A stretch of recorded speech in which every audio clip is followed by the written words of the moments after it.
Another major headline we're following for you. The Trump administration launched an immigration crackdown in Chicago. CBS News immigration and politics reporter Camilo Montoya-Galvez is here with me now in studio to speak about this. Good morning to you, Good morning. Camilo. How does what the administration is doing in Chicago and in Massachusetts, which we reported yesterday, how does that symbolize or signify a shift in how they're cracking down on illegal Simply immigration? put, Errol, the Trump administration is expanding its crackdown on illegal immigration to Boston and to Chicago. In recent days, ICE officials have started an operation in Boston targeting people who are in the country illegally, but who also have serious criminal convictions. The big policy change, however, is that anyone who is found to be in the country illegally during these operations could be taken into custody, even if they're not the targets of the operation and even if they're not criminals.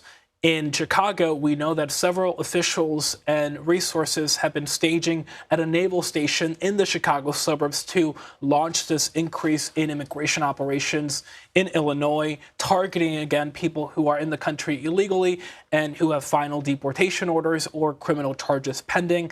ICE is going to be sending more resources, more personnel, including Border Patrol agents, to this region to really crack down on so-called sanctuary cities. Not only has the administration threatened to withhold funding from cities like Chicago and Boston, but also sued them in court over these sanctuary policies, and this is the latest step to put pressure on these Democratic-led cities. Errol. And despite the resistance and criticism from Democrats and those who feel like these operations go too far, the Supreme Court did just hand the White House a win, allowing ICE to resume stops in Los Angeles. Explain the significance of that. This is a really consequential ruling, Errol. The High Court is lifting restrictions that a lower court had placed on immigration operations in Southern California, close to Los Angeles. That lower court order had prohibited immigration agents from Border Patrol and ICE from carrying out what are known as roving patrols that, in many cases, Errol, relied on factors like somebody's race or ethnicity, the fact that they were speaking Spanish or English with an accent,